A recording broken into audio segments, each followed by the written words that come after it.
బత్తుల బలరామకృష్ణ గారికి, అనపర్తి ఎమ్మెల్యే శ్రీ నల్లమిల్లి రామకృష్ణారెడ్డి గారికి, శ్రీ ముప్పిడి వెంకటేశ్వరరావు గారికి కొవ్వూరు ఎమ్మెల్యే, శ్రీ మడ్డిపాటి వెంకటరాజు గారు గౌరవనీయ MLA Gopalapuram, Chirri Balaraju garu Polavaram MLA, Shri Boddu Venkataramana Chowdary garu chairman Rajamahendravaram urban development authority, Shri Nukasani Balaji garu, Shri Ajay Jain garu, Shrimati P Prashanti garu collector and జిల్లా మ్యాజిస్ట్రేట్ తూర్పుగోదావరి జిల్లా, అలాగే శ్రీ డి నరసింహకిషోర్ గారు ఎస్పీ మన తూర్పుగోదావరి జిల్లాకి, ఎస్ చిన్నరాముడు ఐఏఎస్ గారికి జాయింట్ కలెక్టర్, ఇక్కడికి విచ్చేసిన మీకు మీ ద్వారా గోదావరి జిల్లాల ప్రజానీకానికి, ప్రత్యేకించి రాజమండ్రి ప్రజానీకానికి, సోదరీమణులకి, ఇక్కడికి విచ్చేసిన మీడియా ప్రతినిధులకి, ఎలక్ట్రానిక్ ప్రింట్ మీడియా ప్రతినిధులకి మీ అందరికీ ప్రత్యేకమైన నమస్కారాలు. రాజమండ్రి అనగానే గుర్తుకొచ్చేది గోదావరి తీరం. ఎప్పుడు కూడా ఒక తీరం వెంబడి ఎప్పుడు నాగరికత ఉన్న చోట భాష అన్నీ ఎదుగుతాయి. అలాంటి పరిస్థితుల్లో ఈ నేల ఎలాంటిదంటే మనకి ఆంధ్రుల అన్నపూర్ణగా పేరుగాంచిన డొక్కా సీతమ్మ గారికి జన్మనిచ్చిన నేల ఇది.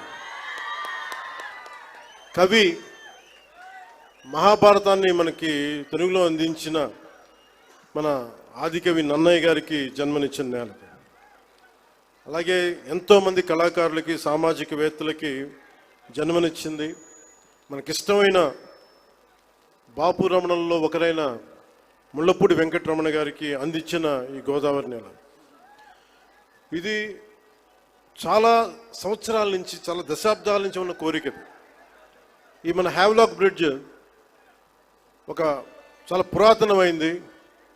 దీనిని వాడకుండా వదిలేసాం. దీన్ని ఎలా చేయాలి అనేది చాలామంది ప్రజల ఆకాంక్ష, గోదావరి జిల్లా ప్రజల ఆకాంక్ష. మనం అడిగిన వెంటనే దీన్ని ఒక టూరిజం కింద ఒక మంచి ప్రాజెక్ట్ చేయాలంటే ఈ రోజున ఇది ఒక్క ప్రాజెక్టేగా దాదాపు 430 కోట్ల రూపాయలు పెట్టి 7 ప్రాజెక్టులను ఈ రోజున ఆంధ్రప్రదేశ్ మొత్తం మీద పనులు ప్రారంభిస్తున్నాం. ఈ రోజున దాటి మీద కొన్ని ఏమో ఇవి ప్రణాళికలు సిద్ధం కావటం, కొన్ని ఏమో పనులు పూర్తి అవ్వటం, ఇలా చేస్తూ ఉన్నాం. దాంట్లో ముఖ్యమైనది ఈరోజు మనకి అఖండ గోదావరి ప్రాజెక్ట్. ఈ అఖండ గోదావరి ప్రాజెక్టులో